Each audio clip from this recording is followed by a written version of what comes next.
Hello students, welcome to my channel. तो आज मैं आप सभी को क्लास 9th के चैप्टर नंबर 2 पॉलिनोमियल्स की एक्सरसाइज 2.3 का क्वेश्चन नंबर 3 करवाने जा रही हूँ। तो पिछले वीडियो में मैंने क्वेश्चन नंबर 1 और 2 करवाए हैं इस एक्सरसाइज के, तो अगर आपने अभी तक नहीं देखे हैं तो प्लीज़ जाकर देख लीजिएगा। तो चलिए करते हैं क्वेश्चन नंबर 3। हमें दिया है फाइंड द वैल्यू ऑफ के if x-1 is the factor of px in each of the following cases. तो यहाँ पर देखिए बेटा, आपको बोला है कि जो x-1 है वो इन सभी पॉलिनोमियल्स का फैक्टर है।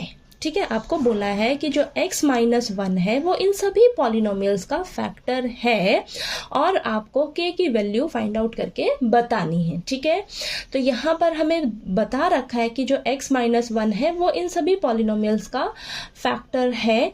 तो यहाँ से हम क्या समझ रहे हैं? ठीक है, तो x-1 जो है इसको अगर आप 0 के इक्वल रखोगे तो x की वैल्यू क्या आ जाएगी? यहाँ पर 1 आ जाएगी। ठीक है, x की वैल्यू 1 आ गई। तो जब आप इस 1 को इस पॉलिनोमियल में पुट करोगे तो आपका ये जो पॉलिनोमियल होगा वो 0 होगा बेटा। ठीक है, 0 होगा हर केस में। तो वहां से हम क्या करेंगे? k की वैल्यू निकाल लेंगे। ठीक है, तो यहाँ पर देखते हैं, यानी कि हम क्या समझ रहे हैं, जब आप इस 1 को इस पॉलिनोमियल में पुट करोगे तो आपका पॉलिनोमियल क्या होगा बेटा? 0 होगा। ठीक है, तो यहाँ पर हमें बोल रखा है कि ये जो x-1 है ये फैक्टर है इन पॉलिनोमियल्स का।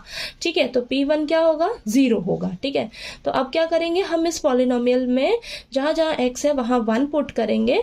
ठीक है, और उसको हम 0 के इक्वल रख कर चलेंगे और वहां से k की वैल्यू निकाल लेंगे। ओके, तो ये देखिए 0 के इक्वल रखा तो ये 2 + k आ गया इज इक्वल टू 0। k की वैल्यू यहाँ से क्या मिल गई? हमें -2 मिल गई। ठीक है, ये सॉल्व हो गया फर्स्ट पार्ट। सेकंड पार्ट करते हैं। तो देखिए यहाँ पर भी 1 पुट करने पर आपका पॉलिनोमियल क्या होगा? 0 होगा। ठीक है, तो जहाँ जहाँ x है वहाँ वहाँ 1 पुट करिएगा। ठीक है, और देखते हैं सॉल्व करके क्या आता है हमारे पास।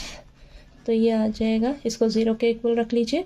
तो ये 2 + k + √2 इज इक्वल टू 0।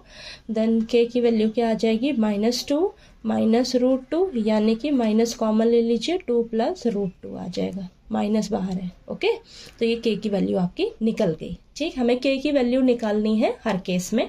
अब यहाँ पर भी आपका p1 रखने पर क्या होगा? 0 होगा। तो चलिए इसको सॉल्व करते हैं। k × 1 का स्क्वायर -√2 × 1 + 1 इज इक्वल टू 0।